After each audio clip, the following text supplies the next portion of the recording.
Esta é a quarta e última sessão da nossa série de palestras sobre o tema Os Inimigos que Enfrentamos. Nós, é claro, sendo o povo de Deus, a Igreja de Jesus Cristo. Nas duas palestras anteriores tratei do que acredito serem os dois principais inimigos que a Igreja enfrenta hoje. A primeira é a bruxaria. E a segunda é o espírito ou o poder do anticristo. A feitiçaria eu defini como realmente a religião universal da humanidade caída. O meio pelo qual os homens, através de todos os tempos, têm procurado fazer contato com o reino rebelde de anjos de Satanás nos lugares celestiais, adorando-os de uma forma ou de outra como deuses. O anticristo é um tipo diferente de poder espiritual, que só tem relevância onde o evangelho de Jesus foi proclamado pela primeira vez. Salientei que a palavra anti tem dois significados. Em primeiro lugar, contra, em segundo lugar, no lugar de. E a pressão do espírito do anticristo é contra Jesus, o verdadeiro Messias, para eliminá-lo. Mas, então, o segundo passo é substituí-lo por um falso Messias.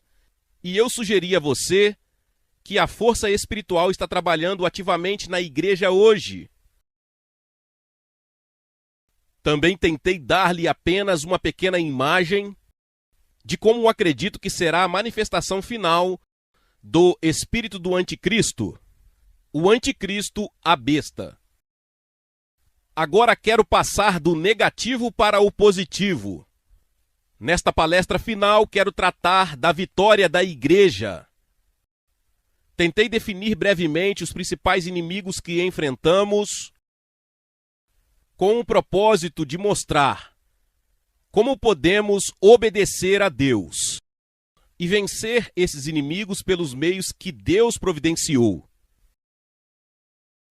A primeira coisa que acho que precisamos entender é esta: todas as promessas que encerram a Bíblia, todas as promessas do livro do Apocalipse, a revelação final de Jesus à sua igreja, todas as promessas positivas são apenas para aqueles que vencem.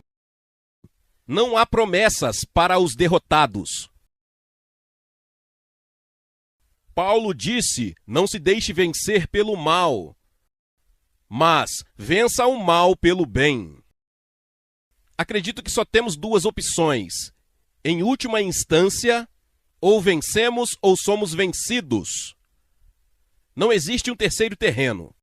E não há promessas positivas de Deus para aqueles que se deixam vencer.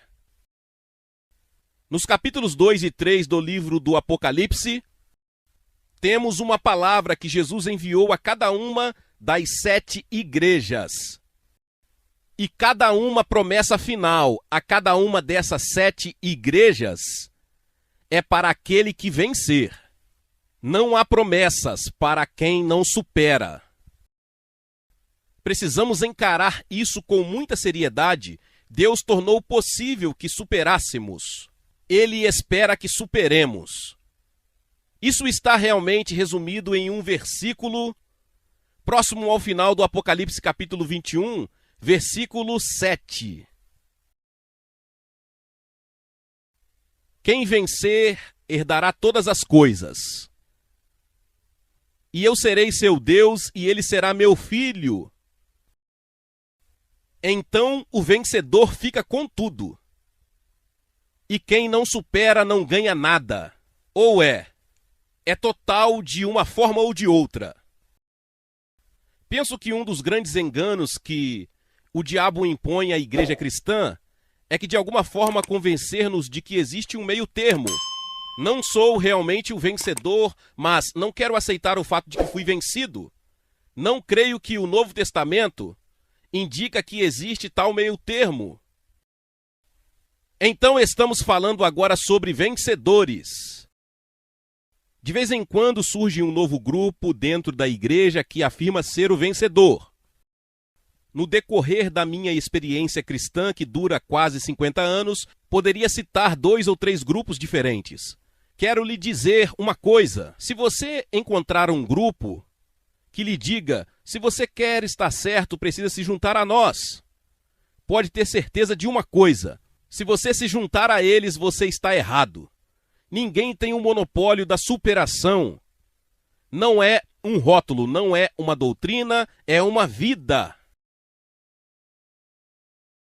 Tudo bem, agora estamos falando para vencedores. Para aqueles que estão convencidos pela fé nas Escrituras e em Jesus, de que é possível vencer.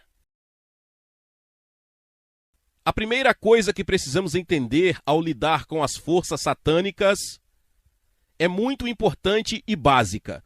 É que Jesus, através da sua morte e ressurreição, já administrou a Satanás uma derrota total, permanente, final e irreversível. Ok? Se você não entender isso, você não tem nenhuma base para a vitória. Deixe-me repetir essas palavras: uma derrota total, permanente, final e irrevogável. Não há nada que Satanás possa fazer que possa mudar esse fato.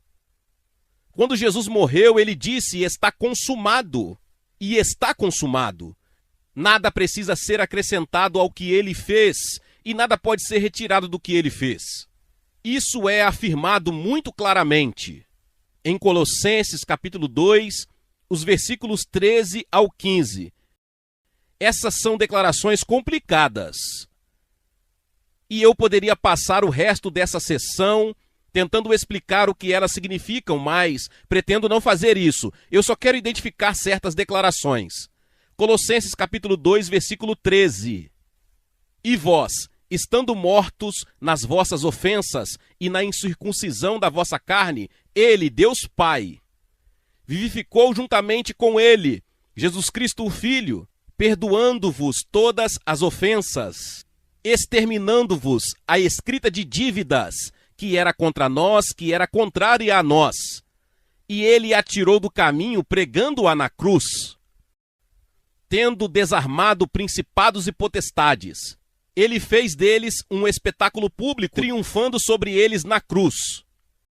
Vamos começar com um versículo final. Os principados e potestades mencionados ali são os mesmos que vimos anteriormente em Efésios 6,12. Nossa luta é contra os principados e potestades, os vários níveis e ordens do reino de Satanás. É contra isso que estamos lutando. Mas precisamos entender que Jesus já ministrou uma derrota pública a Satanás. A palavra usada ali é ele triunfou. Você precisa entender o que é um triunfo. Faz parte da cultura do Império Romano. Quando um general romano era particularmente bem-sucedido na guerra, ao retornar a Roma, o Senado de Roma votava nele como triunfo. E neste triunfo ele foi colocado em uma carruagem, puxado por um cavalo branco, e foi conduzido pelas ruas de Roma, e todo o povo de Roma alinhou-se nas ruas aplaudindo, e atrás dele estavam todas as evidências de suas vitórias. Os governantes e comandantes que ele derrotou foram conduzidos acorrentados atrás dele. Depois, um grande número de prisioneiros foram conduzidos atrás dele. E, em alguns casos, até animais selvagens dos territórios conquistados. Animais, talvez, que o povo romano não tivesse visto. Então, isso é um triunfo. Não é conquistar a vitória. É celebrar a vitória já conquistada. E Paulo, nesta linguagem, está dizendo que por sua morte e ressurreição, Jesus foi colocado na carruagem triunfal e conduzido através do mundo invisível. E atrás dele estavam todas as forças de Satanás acorrentadas. Esta é a totalidade da vitória. Agora, para obter uma vitória, Jesus fez duas coisas por nós. Só posso abordá-los brevemente. A primeira diz respeito ao passado. Precisamos ter em mente que a grande arma de Satanás contra nós é a culpa. Enquanto ele puder nos manter culpados, não seremos páreo para ele. Mas nesta vitória, Jesus tratou do problema da culpa. Primeiro em relação ao passado Ele tornou possível que todos os nossos pecados anteriores fossem perdoados. Diz, tendo perdoado todas as ofensas. Essa palavrinha todos é muito importante. Temos que acreditar que todos os pecados que cometemos foram perdoados. Se tivermos pelo menos um pecado não perdoado, é uma alavanca que Satanás pode usar contra nós, para nos frustrar e nos tornar ineficazes. A outra coisa é mais complicada, mas deixe-me dizer brevemente.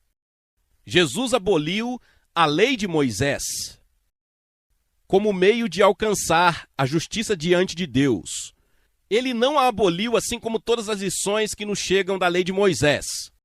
Mas ele aboliu a lei de Moisés como requisito para alcançar a justiça diante de Deus. Enquanto a lei fosse um requisito, toda vez que quiséssemos reivindicar justiça, Satanás poderia ficar ali e apontar para algum mandamento, alguma ordenança que não havíamos obedecido e dizer, aí está você não tem o direito de se aproximar. Mas quando Jesus morreu na cruz, ele pôs fim à lei nesse aspecto. E a Escritura diz isso muito vividamente, ele pregou-a na cruz.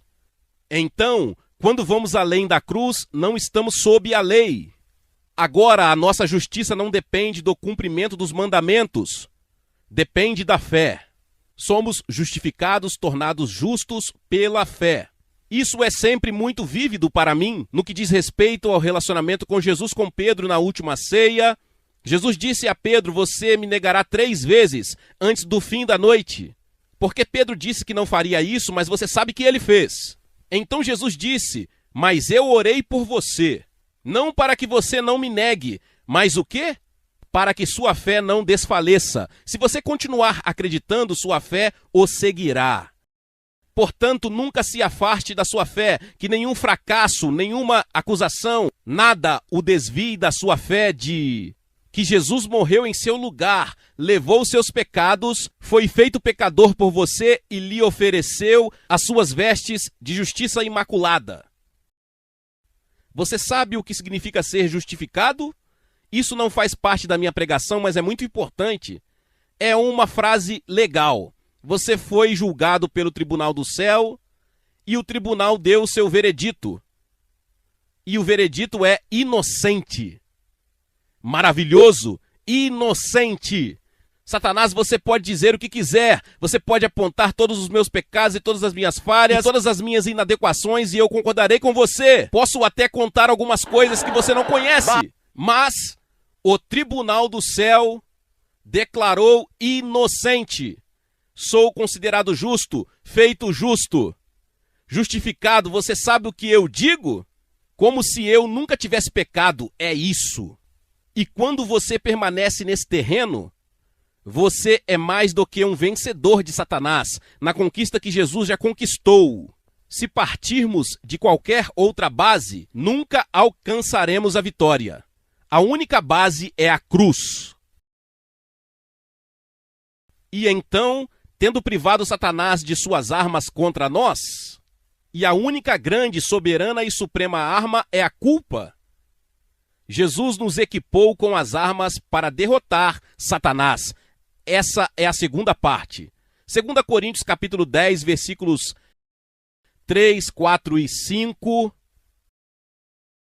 Ruth e eu fazemos essa confissão e acho que faremos isso juntos. Temos várias escrituras, acho que provavelmente 50 que proclamamos como parte de nossa guerra espiritual. E esta é uma delas.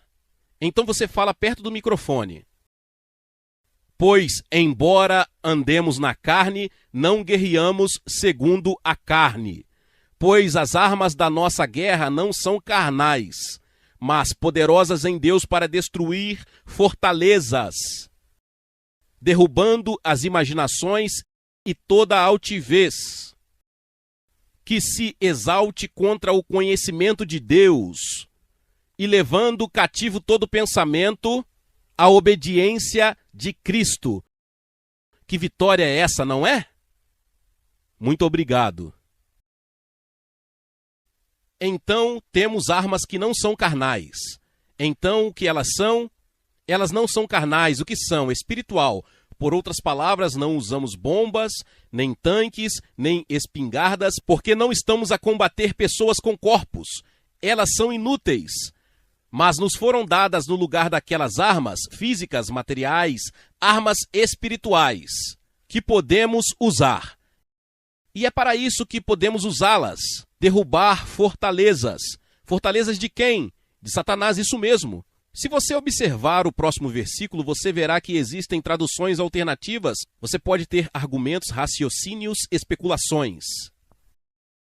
E então fala sobre a mente e o pensamento. Então descobrimos o campo de batalha.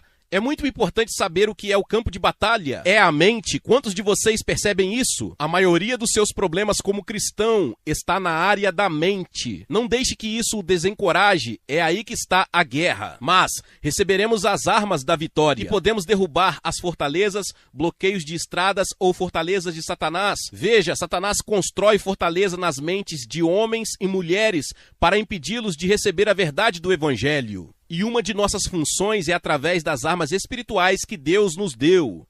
Oração, pregação, louvor e assim por diante.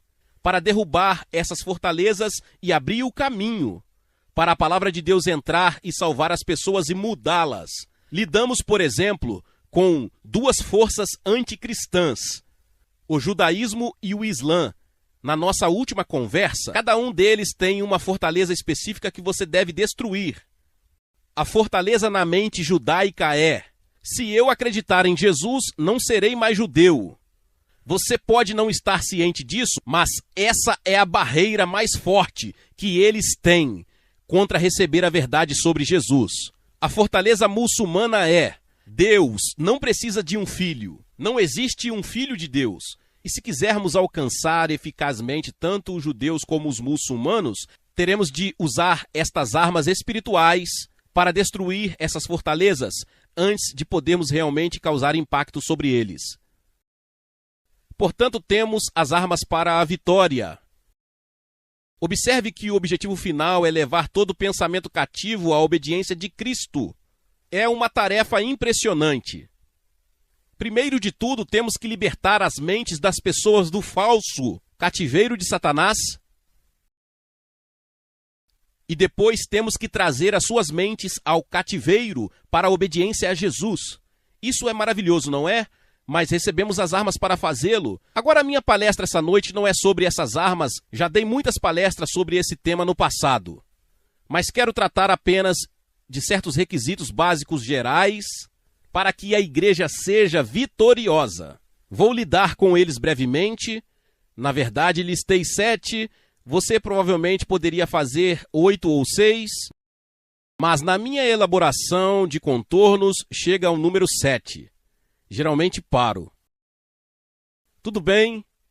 Vamos abrir em Mateus 12, versículo 25. Aqui está uma declaração de Jesus que é extremamente importante. E temo que a igreja muitas vezes tenha ignorado isso. Mateus 12, 25, Jesus disse: todo reino dividido contra si mesmo será desolado, e toda cidade ou casa dividida contra si mesma não subsistirá. Já falamos sobre o reino de Deus. Mas se o reino de Deus estiver dividido contra si mesmo, não poderá vencer. Portanto, o principal ataque de Satanás à igreja é dividir-nos. Ele teve sucesso? Lamento dizer, ele tem sido extremamente bem-sucedido. Uma coisa que temos que fazer é resistir à divisão.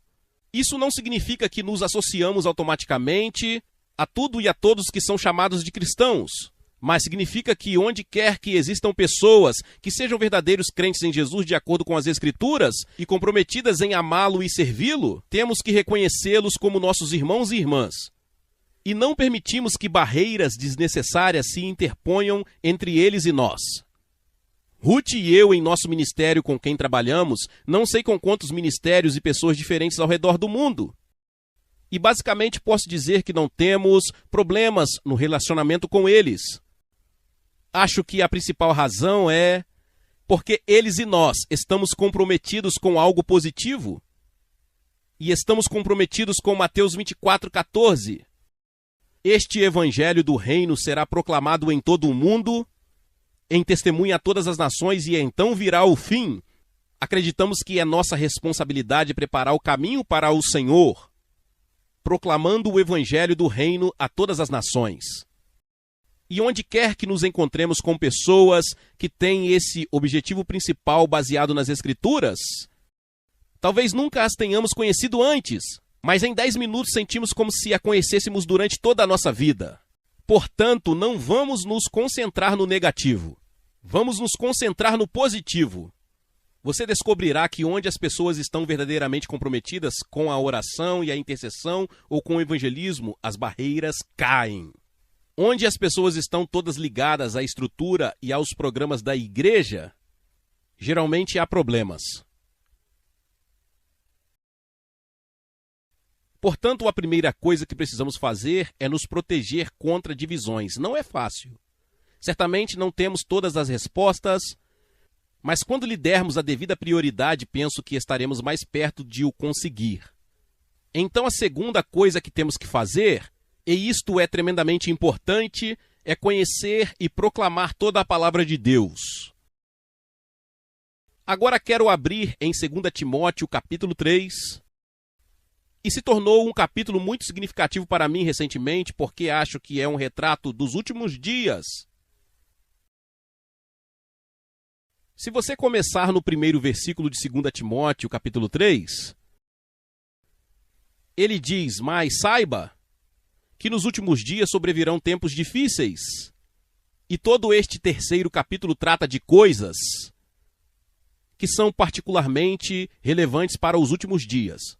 A primeira coisa que faz é pintar um quadro da degeneração geral do caráter e da conduta humana à medida que a era chega ao fim.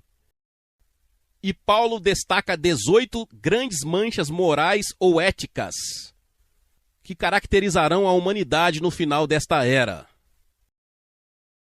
E realmente a raiz de todos eles é o egoísmo. Amor a si mesmo, amor ao dinheiro e amor ao prazer.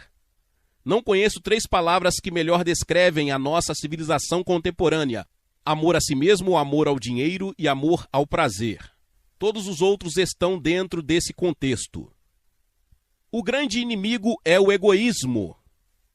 Precisamos ter isso em mente, porque o fato de não nos entregarmos às drogas, ao álcool ou à imoralidade não nos separa necessariamente do mundo. A única coisa que realmente nos separa é o altruísmo.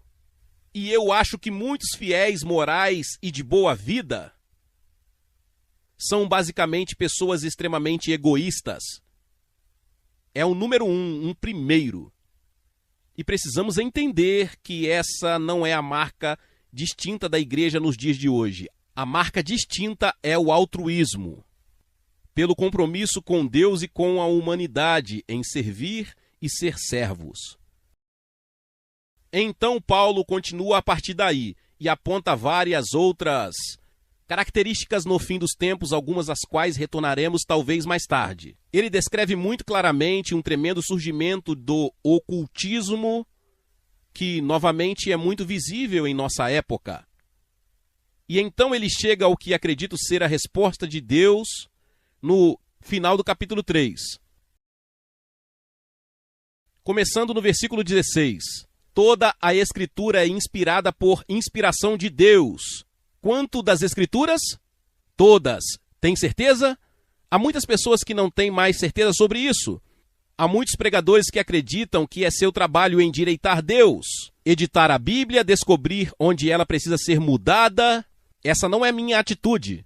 Quero dizer, eu creio, toda a Escritura é inspirada por Deus e útil para ensinar, para repreender, para corrigir, para instruir na justiça, para que o homem de Deus seja completo e perfeitamente equipado para toda boa obra.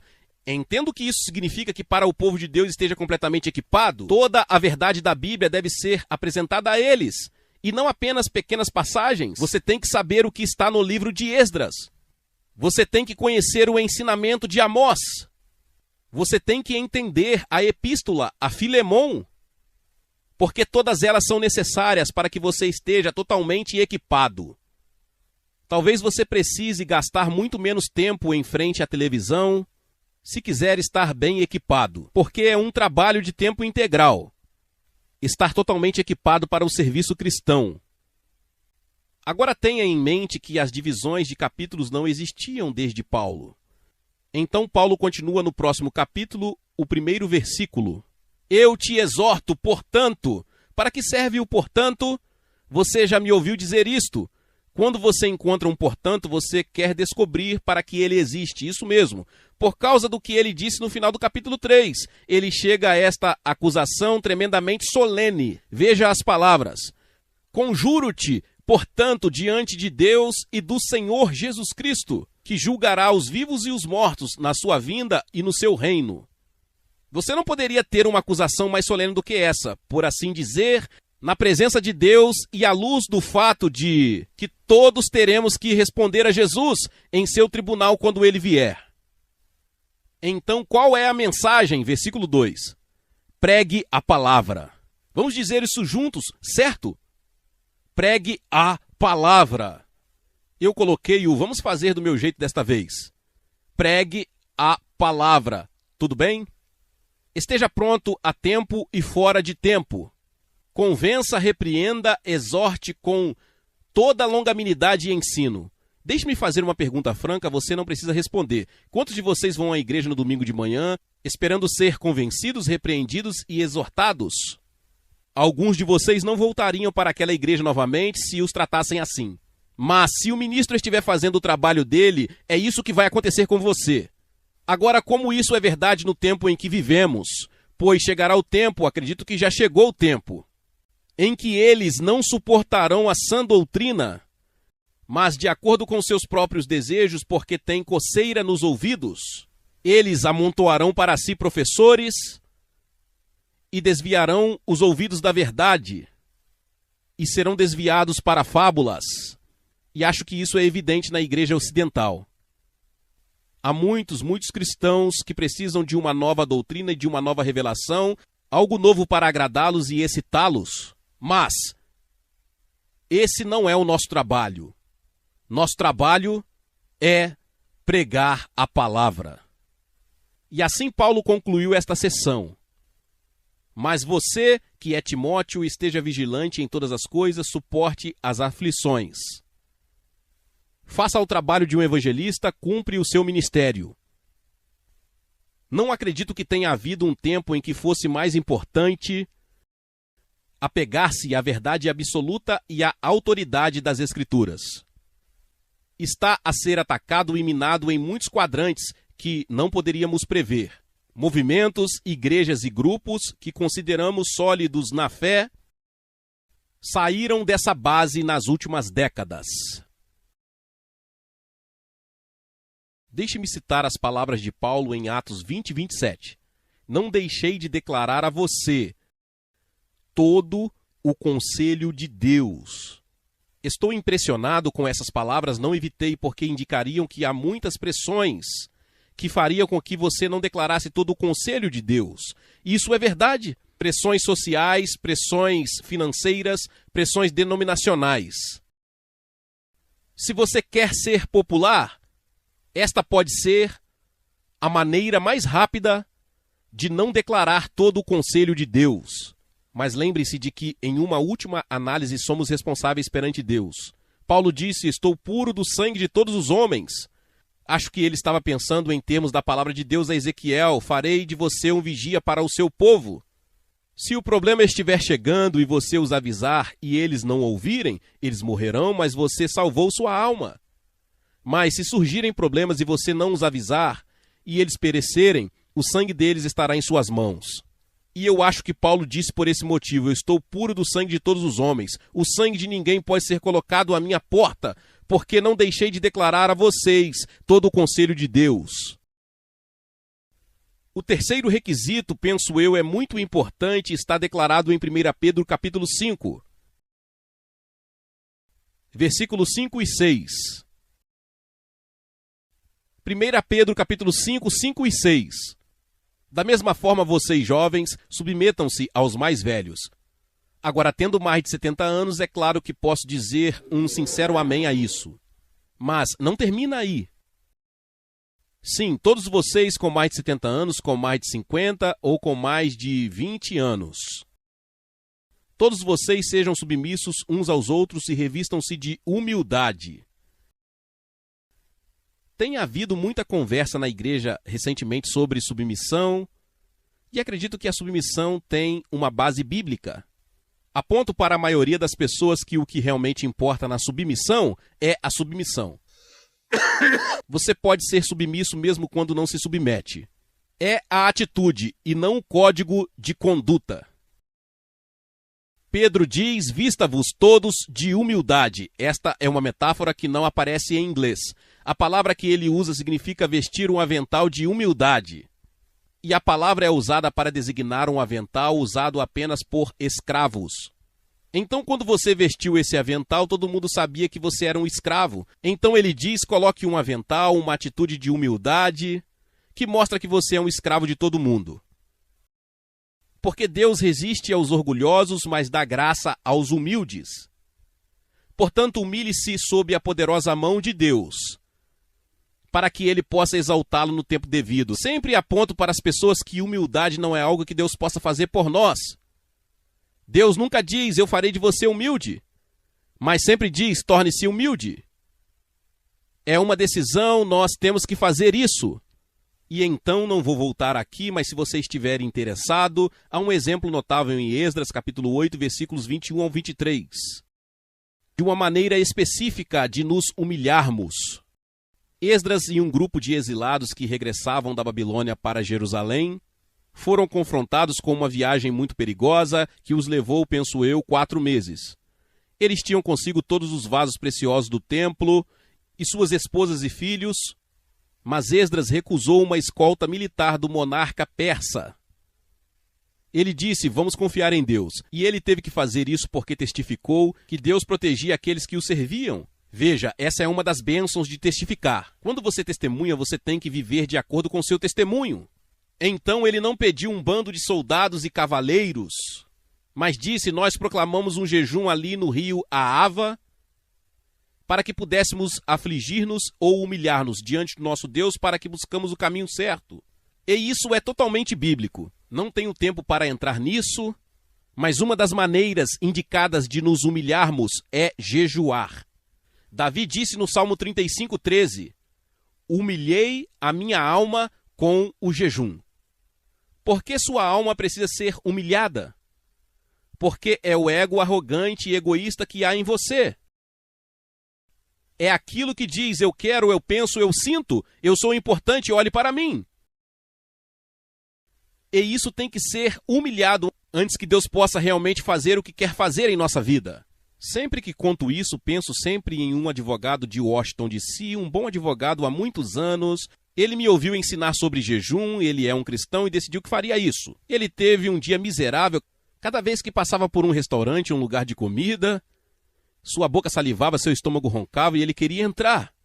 Mas terminou o dia sem quebrar o jejum. Então à noite ele deu um sermão ao seu estômago. Ele disse, agora estômago, você foi muito problemático hoje, causou muitos problemas para mim, vou puni-lo e jejuarei amanhã também.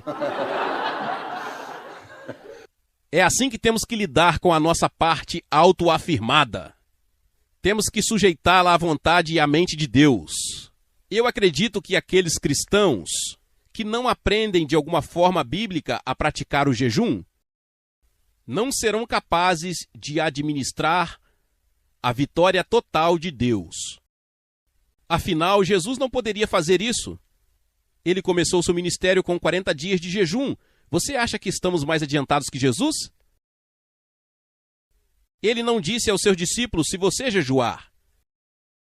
Ele disse, quando você jejuar.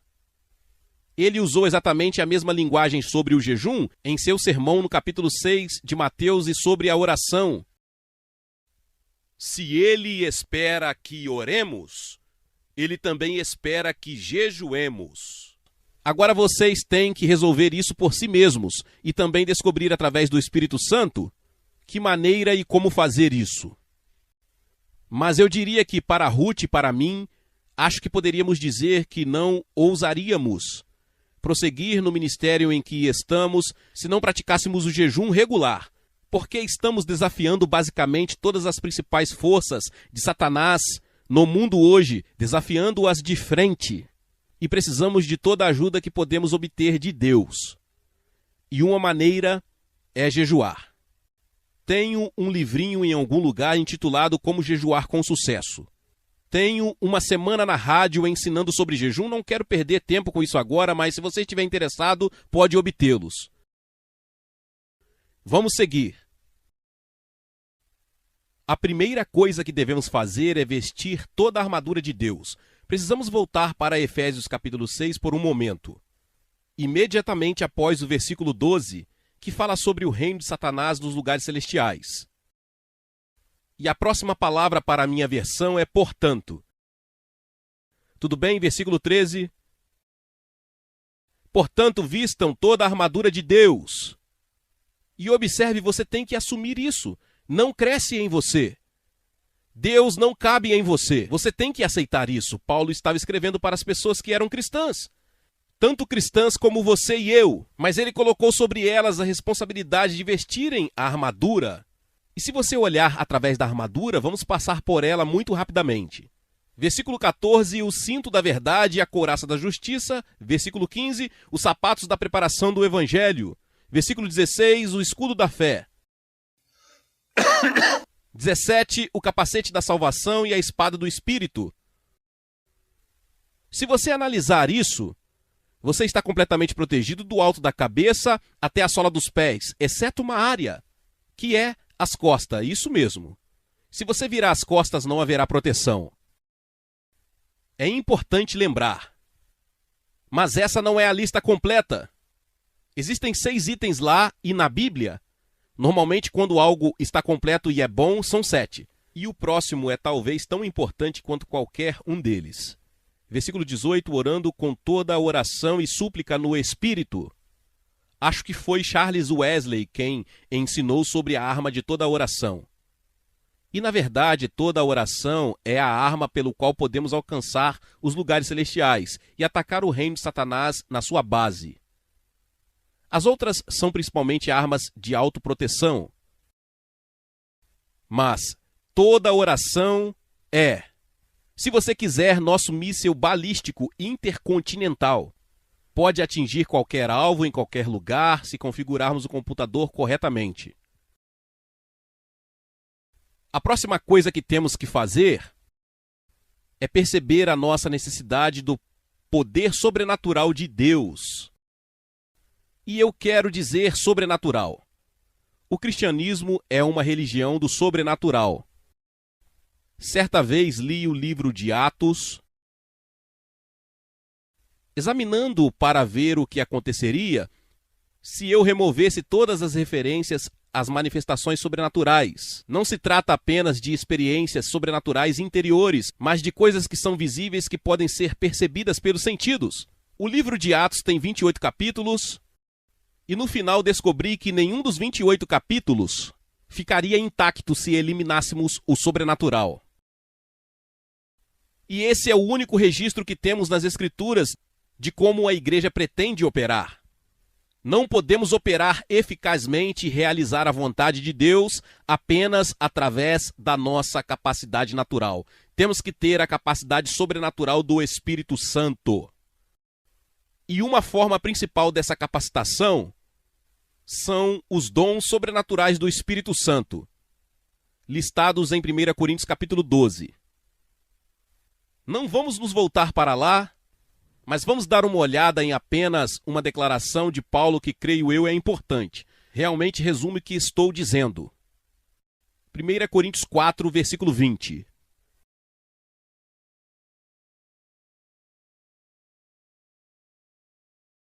Primeira Coríntios 4, versículo 20.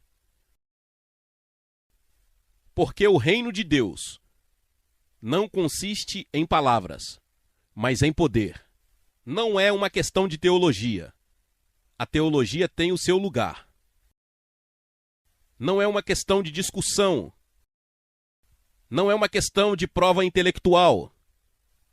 É a demonstração do poder sobrenatural de Deus. E eu gostaria de olhar para as palavras de Paulo em 1 Coríntios capítulo 2, apenas 2 capítulos atrás. Os primeiros 5 versículos. 1 Coríntios 2, do 1 ao 5. E eu, irmãos, quando fui ter convosco, não fui com excelência de palavra ou de sabedoria, declarando-vos o testemunho de Deus. Porque decidi não saber entre vós, senão a Cristo e este crucificado. Você se lembra de quando dissemos sobre Gálatas capítulo 3? O que a bruxaria obscurece na igreja? Jesus Cristo crucificado. Paulo disse, e é nisso que eu estou interessado.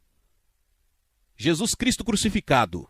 Recentemente eu estava pregando para uma congregação que continha um grande número de judeus em Jerusalém e salientei-lhes que realmente aquilo que é supremamente estimado entre o povo judeu em geral é o conhecimento.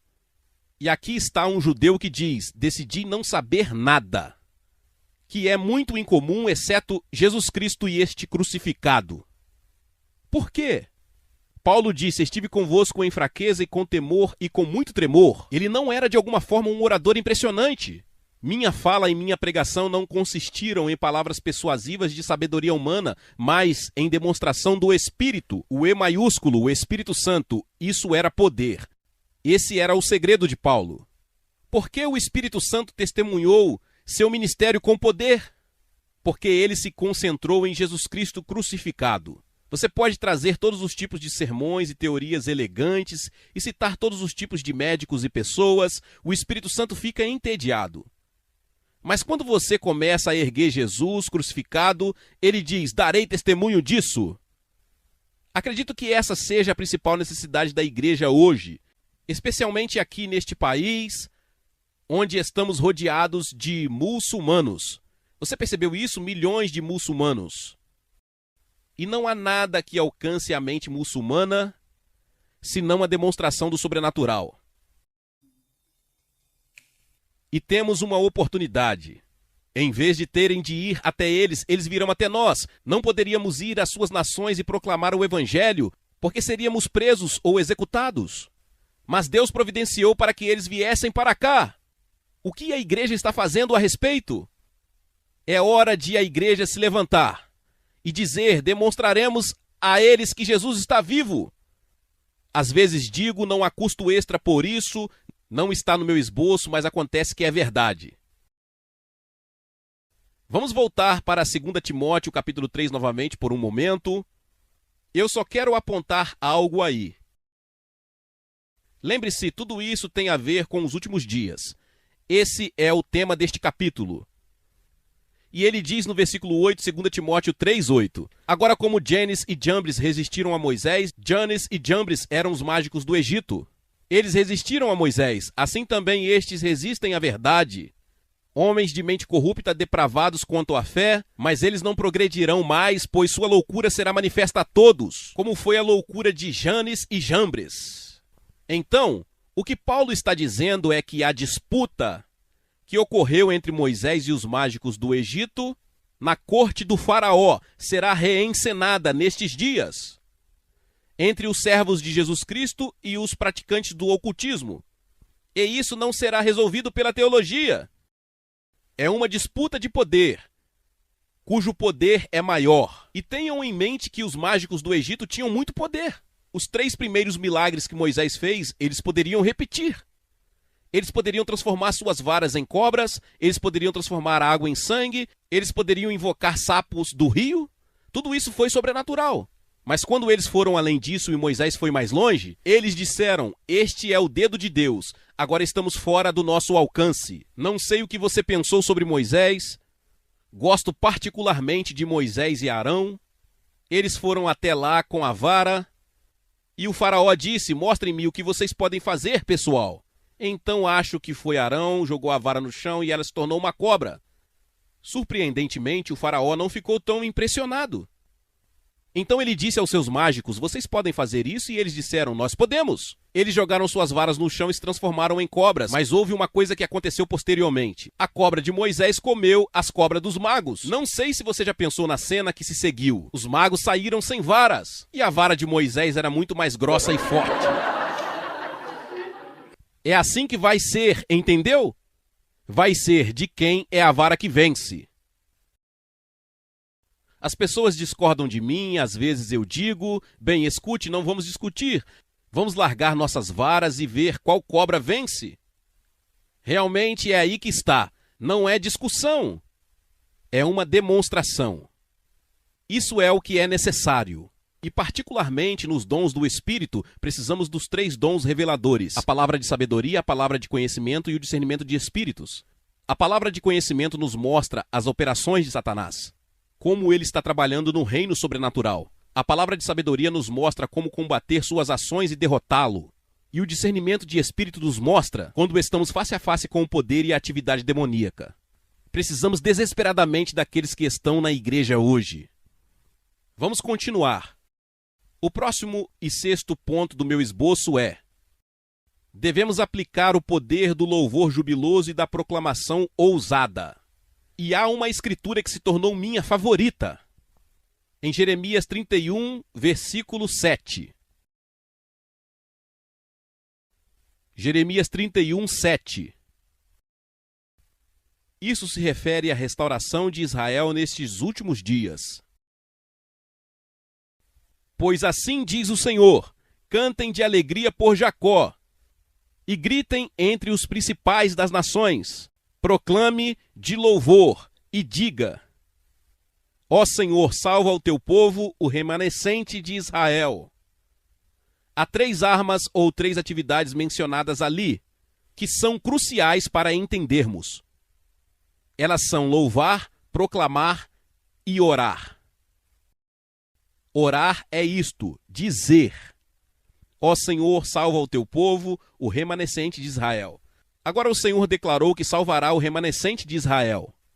Você poderia dizer que ele poderia fazer isso sem a nossa oração.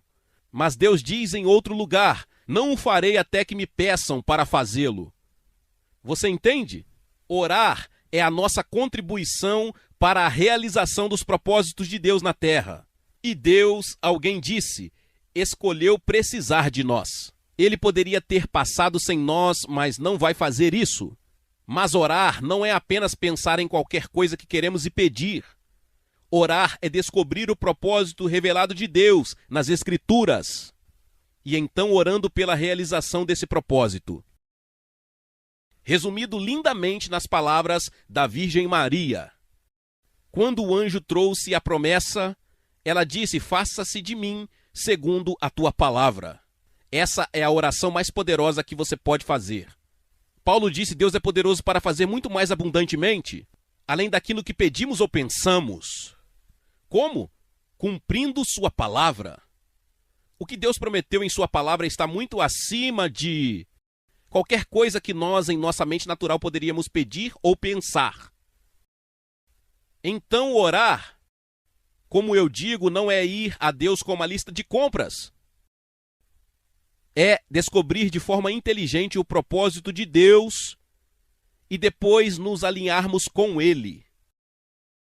E é preciso persistência. Há algumas coisas pelas quais Ruth e eu orávamos há 10 anos e elas ainda não vieram. Quando isso acontece, você sabe, você descobre se está orando com fé ou com incredulidade. Porque se você está orando com incredulidade, você diz: estou orando há 10 anos e nada aconteceu.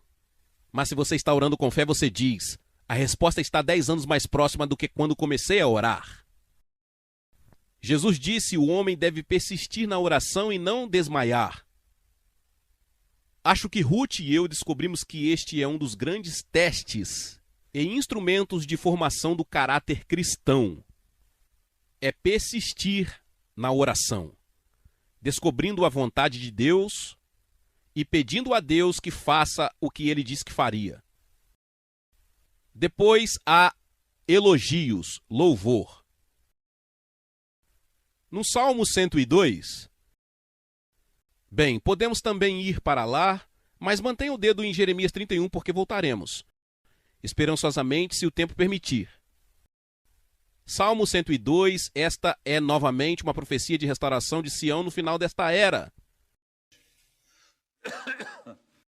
E diz no versículo 18: Salmo 102, após a profecia da restauração de Sião. Diz: isto será escrito para a geração que virá, para que um povo que ainda será criado louve ao Senhor. Acho que acredito que isso se refere aos tempos de restauração de Sião. Deus está criando um povo com um compromisso supremo. Para fazer o quê? Para louvá-lo, isso mesmo. É como se Deus dissesse: bem, meu povo tem sido tão negligente por tantos séculos em me dar o tipo de louvor que desejo, que vou criar um povo especial para me louvar. E acho que o movimento carismático é o começo disso. Penso que existem muitas fraquezas e falhas no movimento carismático, mas surgiu um novo nível de adoração, pelo menos uma visão do que poderia ser adoração. E como é importante louvar a Deus. No Salmo 8, Davi disse: da boca dos pequeninos e das crianças de peito ordenaste força, por causa dos teus inimigos, para que eles pudessem acalmar ou silenciar o inimigo e o vingador. E quando Jesus citou em Mateus 21, versículo 9, ele mudou as palavras tu ordenaste a força para tu aperfeiçoou o louvor. Então qual é a força ordenada do povo de Deus? Louvor aperfeiçoado. O que isso faz? Silencia quem? O inimigo e o vingador. Por que precisamos silenciar Satanás? O que ele está fazendo todo esse tempo? Nos acusando. Você diz: por que Deus não impede Satanás de nos acusar? Porque Deus disse: eu lhe dei os meios para deter Satanás. Se você aprender a me louvar de maneira que eu quero ser louvado, isso silenciará Satanás. Eu estava pregando em Lausanne com um intérprete francês há alguns anos. Eu citei isso e foi citado em francês. E eu entendo francês e fiquei impressionado com a frase que diz: o louvor impõe silêncio ao inimigo e ao vingador. Que revelação maravilhosa de que podemos impor silêncio a Satanás. Podemos dizer-lhe: cale a boca. Não é maravilhoso?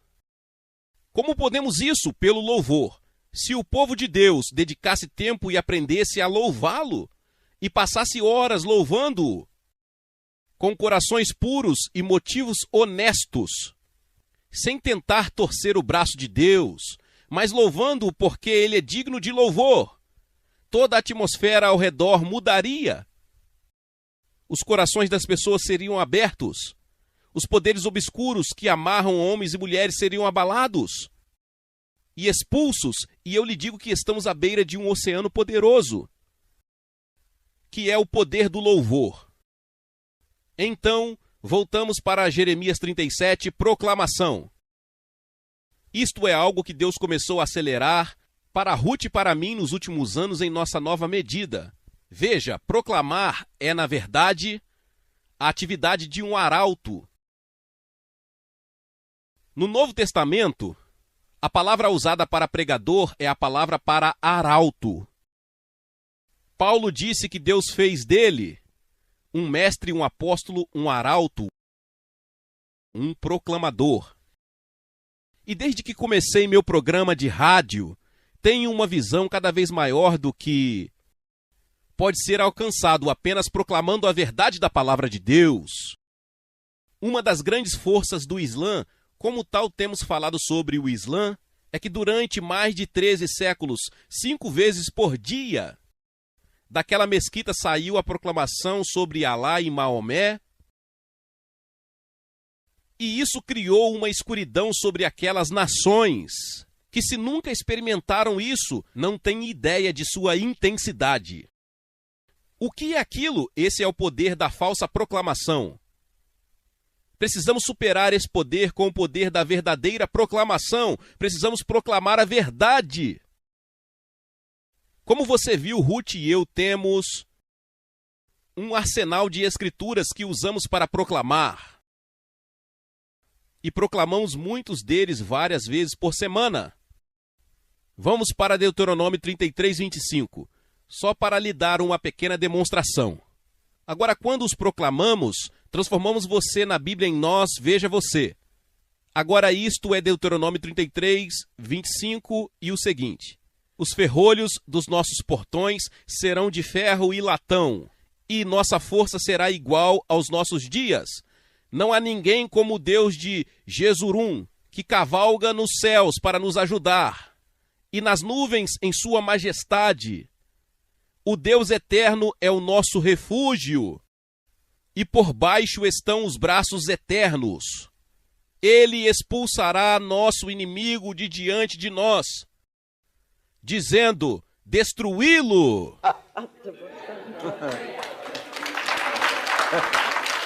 Espere um minuto, faremos mais um. É apenas um versículo. Isto é, 2 Coríntios 9:8. É a base da nossa fé para o sustento financeiro do nosso ministério. E novamente transformamos vocês em nós.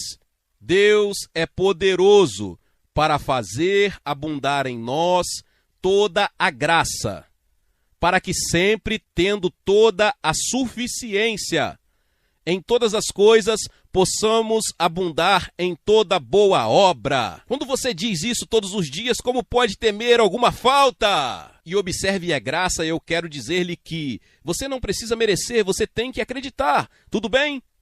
Chegamos ao último ponto dos requisitos para a igreja ser vitoriosa, Apocalipse 12:11. Muitos de vocês conhecem esta escritura. Eles, os crentes na terra, o venceram. Quem é ele? Satanás. Você percebe que estamos em conflito direto com Satanás? Muito claro, eles o venceram. Nada no meio. É um conflito de pessoa para pessoa. Eles o venceram. Pelo sangue do Cordeiro e pela palavra do seu testemunho, e eles não amaram suas vidas até a morte. Esse é realmente outro exemplo de proclamação. Eu ensino que isso significa que vencemos Satanás, que testemunhamos pessoalmente o que a palavra de Deus diz que o sangue de Jesus faz por nós. Nós proclamamos isso. Tenho uma proclamação cétupla, mas não temos tempo para isso. Mas quando você faz isso, você vence Satanás. Mas você tem que ser um certo tipo de pessoa. Diz sobre essas pessoas: eles não amaram suas vidas até a morte. O que isso significa? Significa isto, que era mais importante para eles fazer a vontade de Deus do que permanecer vivos. O que é aquilo? Isso é compromisso. Satanás não tem medo de cristãos descomprometidos. Em última instância, ele pode desgastá-los. Mas aqueles que estão preparados para dar a vida, em vez de negar o Senhor ou retirar o seu testemunho, são os vencedores. Amém. Vamos orar, enquanto encerramos. Vamos orar pela igreja, inclusive por nós mesmos. Ó Deus, nós te agradecemos porque a tua palavra deixou tudo tão claro, as condições para a vitória e, acima de tudo, a gloriosa possibilidade de vitória. E queremos confessar, Senhor, os nossos pecados e as nossas falhas, que muitas vezes não acreditamos em Ti e não Te conhecemos. Senhor, lamentamos e pedimos o seu perdão. Em nome de Jesus, em nosso nome e de toda a igreja de Jesus Cristo. E oramos, Senhor, para que pelo poder do seu Espírito Santo, o Senhor nos capacite a reunir as condições para sermos vencedores para a sua glória. Em nome de Jesus, e todo o povo de Deus diz...